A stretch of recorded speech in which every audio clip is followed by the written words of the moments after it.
Are they brothers or something?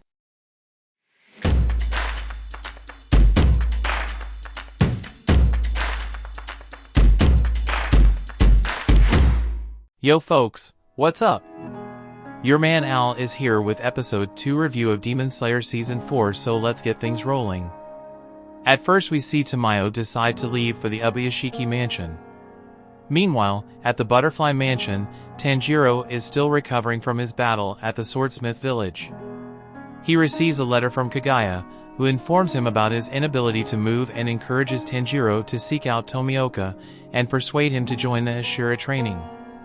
Previously, Tomioka mentioned that he's different from the other Hashira, and Tanjiro is about to discover why. Kaguya telling Tanjiro to convince Tomioka didn't make much sense to me. I mean, they aren't really close enough, but I guess Tanjiro got picked because he is the chosen one or something like that. We see that as Tanjiro prepares to leave, he meets Aoi, who gives him packed rice balls for his journey. During their brief conversation, Aoi highlights how sensitive the situation with Tomioka is, suggesting she'd want to be left alone if she were in his place.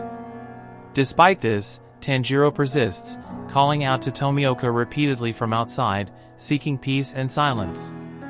Eventually, Tanjiro invites himself inside, sitting so close to Tomioka that their knees almost touch, making Tomioka uncomfortable. They discuss Tomioka's frustration with Tanjiro for not mastering water breathing perfectly.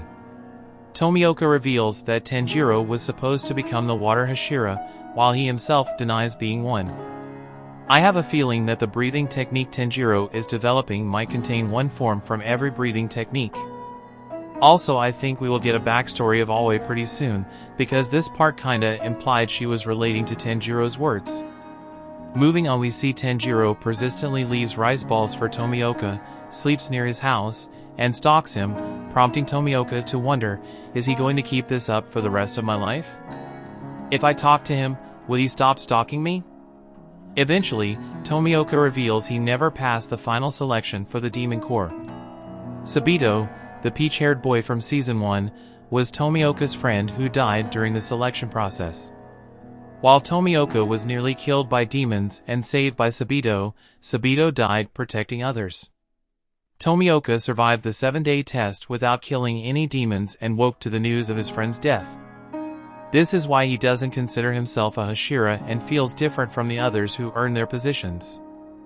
I will be honest here, Tomioka's backstory was quite underwhelming, because normally the backstories of this show are far more sadder and relatable, but in this case, Sabito didn't even die by protecting Tomioka or anything. So Tomioka guilt-tripping for no reason was dumb, and it didn't bring out any emotion from me. Next we see Tanjiro, filled with emotion, thinks of a way to convince Tomioka, knowing that simply saying the living must go on won't be enough. He says, "Tomioka-sama, aren't you going to pass on what Sabito entrusted to you?" This reminds Tomioka of Sabito slapping him during training, mentioning Tomioka's sister's sacrifice to save him, and asserting that Tomioka needs to honor that sacrifice.